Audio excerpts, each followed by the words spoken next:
ಒಂದು ಹುಡುಗಿತ್ತಂತ, ಅವನಿಗೆ ಭಾಳ ಕಷ್ಟಪಟ್ಟು ಸರ್ ಕಲಿಸ್ತಿದ್ರಂತ. ಅವನಿಗೆ ಎಲೆಕ್ಟ್ರಿಸಿಟಿ ಅನ್ನಂತ ಕಲಿಸ್ತಿದ್ರು, ಅವನಿಗೆ ಅನ್ಲಿಕ್ಕೆ ಬರ್ತಿದ್ದಿಲ್ಲ. ಅವ ಬರೀ ಎಲೆಕ್ಟ್ರಿಕಿಟಿ ಅಂತಿದ್ದವ. ಅವ ಮಾಸ್ತರ್ಗೆ ಒಂದು ದಿವ್ಸ ಬಜಾರ್ದಾಗ ಅವ್ರ ಅಪ್ಪ ಭೇಟಿಯಾದ.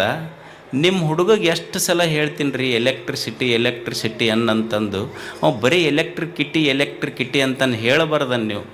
ಸರ್ ಅವನಿಗೆ ಕೆಪ್ಯಾಕಿಟಿನ ಅಷ್ಟ ಐತಿ ಬಿಡ್ರಿ ಅಂದ ಅವ್ರ ಅಪ್ಪ. ಅವನಿಗೆ ಕೆಪ್ಯಾಕಿಟಿನ ಅಷ್ಟ ಐತಿ, ನೀವ್ಯಾಕೆ ತಲೆ ಕೆಡಿಸ್ಕೊಂತೀರಿ ಅದ್ರ ಬಗ್ಗೆ. ಅವ ಮಾಸ್ತರ್ ಹೋವಾರ್ದ, ಇದು ಹಿಂಗಾದ್ರೆ ಚಲೋ ಆಗೋದಿಲ್ಲ ಅಂತ ಅವ್ರ ಅಜ್ಜಿಗೆ ಹೋದ.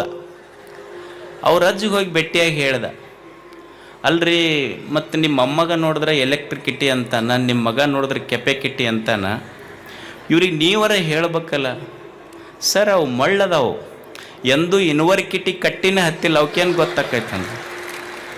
ಅವು ಒಂದು ದಿವ್ಸ ಯೂನಿವರ್ಸಿಟಿ ಕಟ್ಟಿ ಹತ್ತಿದ್ರೆ ಗೊತ್ತಾಕೈತೆ ಅವು. ಅವು ಮಾಸ್ತರ್ ಅಂದ, ಈ ಊರು ಖಾಲಿ ಮಾಡೋದ ಬೇಷಂದ. ನಾವು ಏನಾದರೂ ಮಾಡಿ ಕೊನೆಗೆ ಇವ್ರ ದುರ್ದೈವಕ್ಕೆ ಅವ್ರ ಮುತ್ತಜ್ಜ ಬದುಕಿದ್ದ, ಅವನಿಗೆ ಹೋಗಿ ಭೇಟಿ ಆದ. ಹೋಗಿ ನಮಸ್ಕಾರ ರೀ ಯಜಮಾನ್ರೇ ಸಾವ್ಕಾರ. ಅವ ಕೈ ನಡುಗ್ತಿತ್ತು, ಮುದಕ್ಕೆ ವಯಸ್ಸಾಗಿತ್ತು 100-110 ವರ್ಷ. ನಿಮ್ಮ ಅಮ್ಮಗನಿಗೆ ಕಲಿಸ್ತೀನಿ ಇಂಗ್ಲೀಷ, ಅವ ಎಲೆಕ್ಟ್ರಿಕಿಟಿ ಅಂತಾನ. ಮರಿಮಮ್ಮಗ ನಿಮ್ಮಮ್ಮಗ ಕೆಪ್ಯಾಕಿಟಿ ಅಂತಾನ, ನಿಮ್ಮ ಮಗ ನೋಡಿದ್ರೆ ಯೂನಿವರ್ಸಿಟಿ ಅಂತಾನ, ಇದನ್ನೇನು ಮಾಡಬೇಕು? ಅವ ಕೈ ನಡುಗಿಸ್ಕೊಂತ ಕೈ ಮುಗಿದು ಹೇಳಿದಂತ, ನೋಡ್ರಿ ಸರ, ಊರಾಗ ನಮ್ಮದೊಂದು ದೊಡ್ಡ ಮನೆತನ ಇದು. ಅವ ಎಲೆಕ್ಟ್ರಿಕಿಟಿಯರ ಅನ್ನಲಿ, ಅವ ಕೆಪ್ಯಾಕಿಟಿಯರ ಅನ್ನಲಿ, ಅವ ಯೂನಿವರ್ಸಿಟಿಯರ ಅನ್ನಲಿ, ದಯವಿಟ್ಟು ಇದು ಪಬ್ಲಿಕಿಟಿ ಮಾತ್ರ ಮಾಡೋಕ್ಕೆ ಹೋಗ್ಬೇಡ್ರಿ. ಈ ವಿಷಯ ಊರಾಗ ಒಟ್ಟು ಪಬ್ಲಿಕಿಟಿ ಮಾಡಬೇಡ್ರಿ.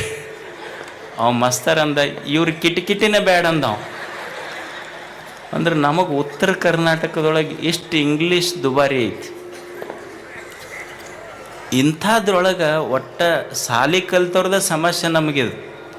ಸಾಲಿ ಕಲೀಲಾರ್ದ ಹುಡುಗ ಇಂಗ್ಲೀಷ್ ಕಲಿತು, ಕಂಪ್ಯೂಟರ್ ಕಲಿತು, ಇವತ್ತು KS ಮತ್ತು IAS ಓದುವ ಹುಡುಗರಿಗೆ tuition class, spoken English, grammar ಹೇಳ್ತಾ ಇದ್ದಾನಲ್ಲ, ಇದು ಒಂದು ಸಾಧನೆ.